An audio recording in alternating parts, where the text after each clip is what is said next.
Hello and good day, you are back with the crew. Thanks for being a crew member if you are.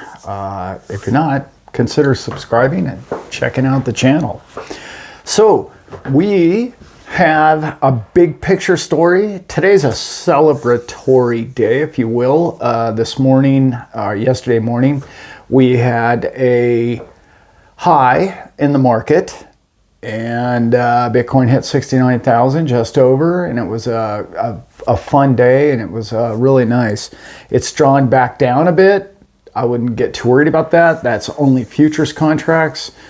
Bot trading, people look for a place to short. The shorters are going to get butchered. I really don't think it's anything long-term to worry too much about. Corrections in the market are very healthy. It's a good thing. We need that to some degree. There's way too much buying pressure and certainly not enough selling pressure. It's just quick buck people trying to get in there and make something happen. So, having said that, I'm going to talk about hard money. And I want to talk about what that means to you and I as you own a crypto asset or precious metals. Those are key going forward. If you've noticed, they've all been going up lately against the value of the dollar. This is not going to stop. Don't look short term on the prices dropping, okay, against your crypto. Remember, we need to evaluate the value of things, not against the dollar anymore. That's the whole brainwashing Ponzi thing that we're trying to get out of. What we're all trying to do now is understand, okay, how do I live in a Ponzi fiat world, and how do I benefit from that, knowing this knowledge that you and I have? Best way to do it: retain as much crypto and precious metals as you can. Interact as much as you can in the savings of your money with those assets, because if you look at the value of Bitcoin against all objects are getting cheaper day in and day out. You can't look at it one day in a glimpse or something like that, but if you look at a chart over a 4 or 5 year period, everything gets cheaper forever in terms of cryptocurrencies. And I'm always talking about the top 10. If I say Bitcoin, I mean the top quality coins. I love Bitcoin. I love XRP, Cardano. There's so many different projects. I like them all, and they are all are going to show themselves as being real value. In other words, intrinsic value.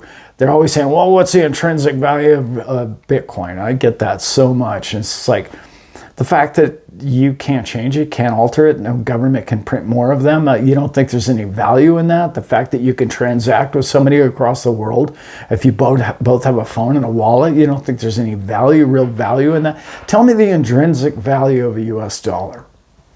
I'm waiting. What is the real value of a US dollar? We could be here a while. Let's see. Well, for the dollar, the real intrinsic value of the US dollar is minus 34 trillion. Just to get to zero, it carries the burden of all that debt on it. Just to get the dollar to zero. Well, as we know, 110, 11 years ago now, they created the Federal Reserve, and that whole thing, since then, I believe we're 99.9% down in value of that dollar. It's virtually become worthless. So it's only of any value because Joe Sixpack and Mrs. Sixpack have decided that they'll do just about anything for generations, because they don't teach us in grammar school or at any school level what a monetary unit really is. They won't tell us that. They don't teach us. You have to come to shows like this one, and far better shows than this one, about economics and learning what the dollar really is and what it means and how it's created and who created it and why it came to be and its control mechanism abilities. And that's a whole deep subject that we're not going to go over in this one. I want to talk about the fear that I see in Washington, D.C. right now. That's right. I see a lot of fear. I see a lot of senators and congressmen and presidents. They don't understand what's going on and how are we going to do it and how are we going to make sure that our dollar becomes relevant in the future and stays relevant, because it's a unit of power, control, and manipulation and bribe and many other things to control the people. As you and I know, our brothers and sisters and family members, they don't understand crypto. They only understand the US dollar, and that they'll do anything for it to keep a roof over their heads and, you know, make a better life for their children. The problem of it is you can't make a better life for the next generation because they're printing next generation's money away right now. And well, how do you avoid that? How do you save money for the next generation? We have to get in an asset that avoids the deflation or the inflation of the US dollar away from the next generation.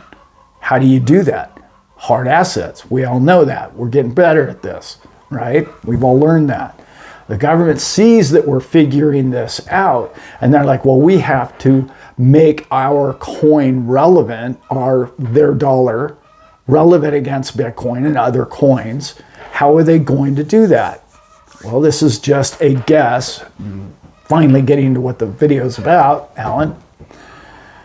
I see them coming up with some form of debt jubilee. If you listen to many economists, myself included, that we just don't believe it's sustainable what is happening. It's been 100 days now and they print another $1 trillion. It takes 100 days to use up $1 trillion in this country. That's absurd. At least it used to be 6 months and now it's 100 days. This is escalating very quickly on them. But again, they have the advantage of having the blinders on 90% of the people walking the streets.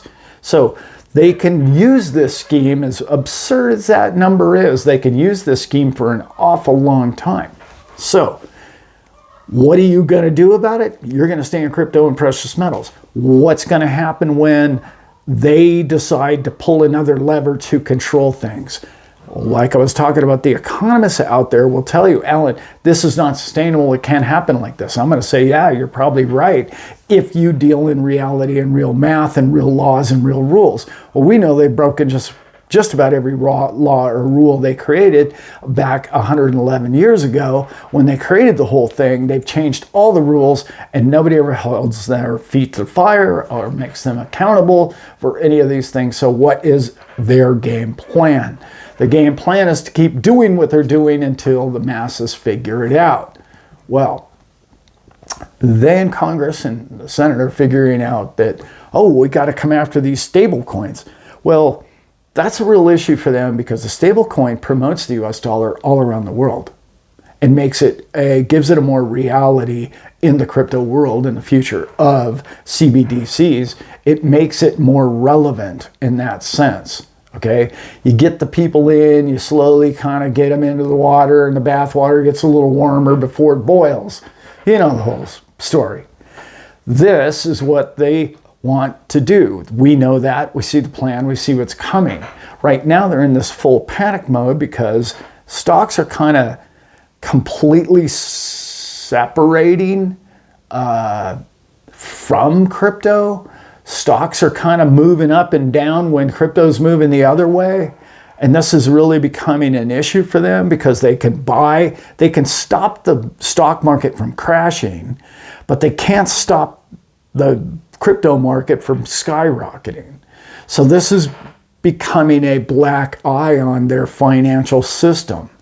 And the other big issue that they have is, well, crypto looks like to be the more hard, more sound money than the Ponzi debt scheme. And this is happening to the little people now. They're starting to figure that out. You and I figured it out, and we're not geniuses, right? And we got it figured out.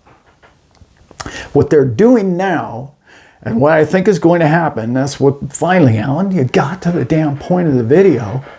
You're gonna see jubilees. And I don't mean a big, massive debt jubilee like a lot of channels are talking about. What I'm talking about is forgiveness. A debt forgiveness here, debt forgiveness there. Let's just look at the commercial real estate situation that everybody's in. Well, that's an easy one for them because they're going to say, well, all these banks have all this bad paper and all this debt and this They bought all these high-rise buildings all around the world, and there was one that just got out of one for $1.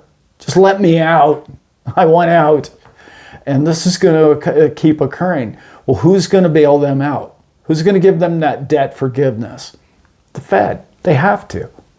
Because the Fed is part of the clan, you know, that whole group of people and at the top. And after all, that's who we owe the $34 trillion to make the dollar back to zero anyway, right? So they don't want that to go away. They want to keep that in their pockets. So they're going to say, okay, well, let's just keep this whole thing going. Well, okay, who do we need to debt forgive here today? Okay, well, clearly massive banking institutions, particularly the ones that are really at threat, are the medium-sized banks to smaller banks. And those banks are in big trouble in the sense that they have a lot of this paper on these commercial buildings, which used to be the Shangri of investments. You know, all these retirement funds are like, wow, if you just get an office building, it's always full and people are always going to pay, and the people offices are making money, so they're always going to pay their bills, and it's, you don't have tenants necessarily, and it's just it was a great program for many decades, and it's come to an end. And what they're going to do is, politicians, as they always do, is they're going to just stop in mid-sentence, and then they're going to talk out the other side of their mouth, and they're going to say, oh yeah, well, we have to bail these guys out because those guys are the good guys, and you know, we know they've done something wrong again, but we have to bail them out because they're too big to fail, and you guys will all lose your jobs if we don't bail these guys out. That's what I mean by debt forgiveness, coming to these banks, and then they're going to associate it with what that little incident, the C word that happened in 2020, and they're going to tell all of you that, well, see, because all of you want to stay home and you don't want to go to work, it's not the bank's fault. We got to bail these guys out. So we're going to bail all that commercial real estate out, and we'll just put that over on our books over here. That means the Fed's going to own all of it. We know they are. That it's going to be on the Fed's books over here in some way, some manner. And this whole repo window thing that's supposed to be coming up, what, next week, right? The 11th. That window's closing. I know all of us armchair quarterback, economic quarterbacks believe, oh, that's the end, that's it, that's the final straw, the camel's going to fall. It's like, there's never a final straw with these people. They're just going to print more, and they're going to open a new window that's, you know, Fed window 2. And they're going to say, you know, oh, well, this window's even twice as large as the other window. Yeah, go ahead, take more of this debt. Keep eating. Keep eating, you obese. Beast you. This is their whole game plan. They're going to debt forgive the, you know, whoever, the people that worked in the buildings, the people that sold the buildings, the people that did the things in the buildings. It's all of it. And then it's going to trickle on down to you and I, and it's going to create the next 2020 boom. This is my prediction. This is what I think. I don't think we have, unless there's a massive black swan coming. Clearly, that's a possibility. I think that's what they're going to do. It's their new game plan. Why? We have an election year. Why? We have Bitcoin going through the roof. Why? Bitcoin has a halving coming up. Why? People are starting to figure it out. Why the ETFs are selling billions of dollars of this stuff. And then it's coming to Ethereum next. And then it's coming to XRP. And then it's going to be packages of Cardano, I don't know, with Filecoin and, you know, who have Chainlink. And it's, these people understand that they're up against a game that is the next wave of something they never really wanted to take off. They've been fighting this like it was the problem for them forever. Isn't it odd that our country, this United States in particular, but many other nations, China did it 4 or 5 times, they tried to ban it, outlaw it, make it, give it a black eye, say only criminals and corrupt people were using it, which we know is a lie. But what we liked about that was we were on the outside. We were like the good, you know, we were the dark horse, if you will. We were the ones that, wow, we're on the outside, you know, we're taking over things and we're making change. We've made change. That's what this whole video is about. We've turned, the pendulum is swinging the other way. The value of all things is coming to crypto. It's so obvious. Bitcoin the other day touched the value of all silver contracts. All of it.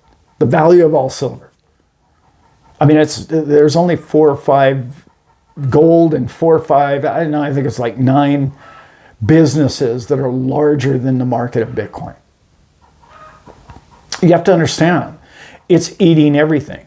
All the cryptos are going to eat the value of all things. XRP, Cardano, all of it. All the value of all the money is coming to it because it's a harder asset than the asset paper money Ponzi scheme in which they have. The one they have is, well, it's been shown to be ridiculous.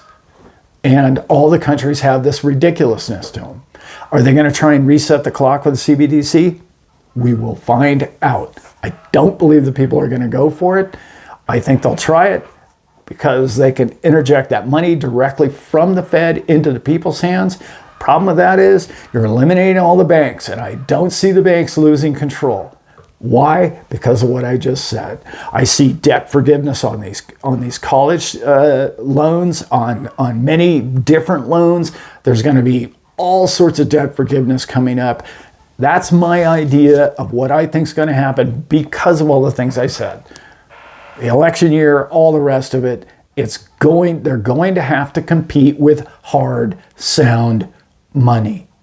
It's growing legs, and it's growing up, and it's becoming this massive market. I know it's tiny, I know it's real small, but it's strong. And it's no longer can be ignored. They can't suppress it. They've agreed to allow these ETFs, and these ETFs are absolutely going nuts. And there's going to be an XRP ETF coming to a store near you. And people are going to ask themselves, hey, what's this XRP thing?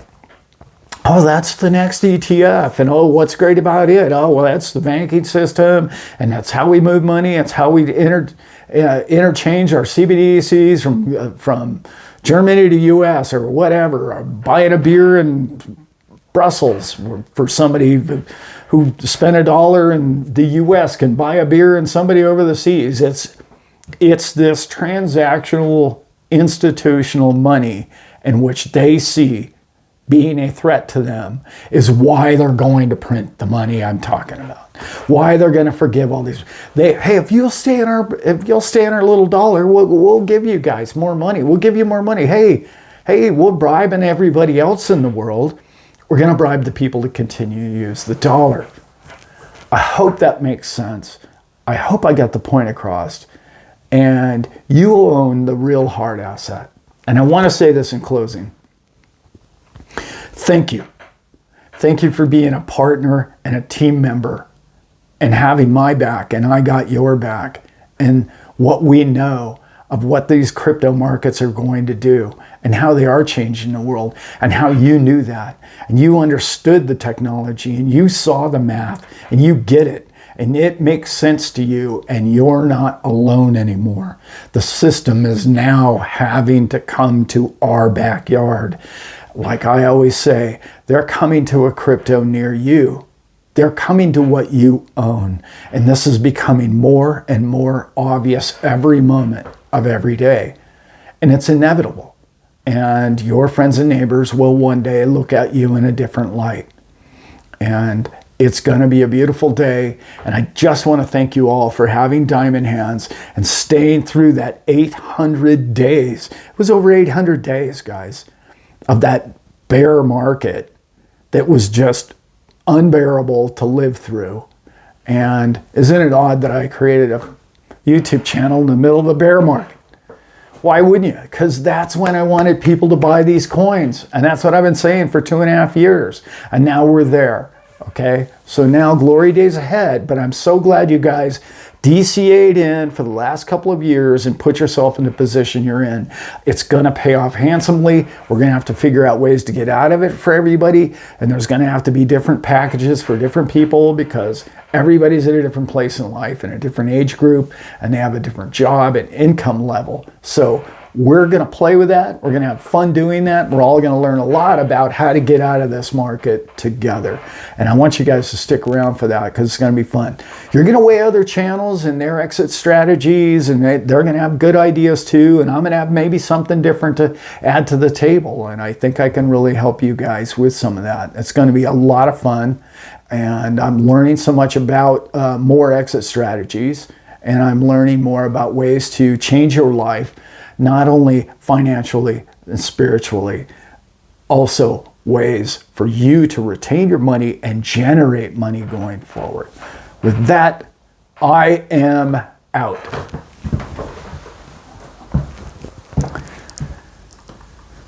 So yeah, I was shooting this very same video out in an orchard. Beautiful, beautiful. I think it was peaches. And just the smell of the blossoms. And it was so beautiful. Incredible. It was like I was walking on snow. There was so many of them on the ground, the petals. And this is amazing. I'm shooting this video. I'm 10 minutes in it. And I'm thinking to myself, that's an airplane. And I'm shooting the video. And I'm like, that airplane's awful low. Like, what? Why is that thing so freaking low? And then I'm like, I turn around and there it was. Yeah, that's right. A crop duster coming right at me. And, I'm not real, quick, light of foot, you know what I mean? And I'm thinking, I'll glow for a week. Thank God I already had Brent. You know what I'm saying? Right? You don't want that on you. I scrambled. So that would be a funny video, maybe. Just me bailing out of there. But anyway, I didn't get any on me. Love you guys.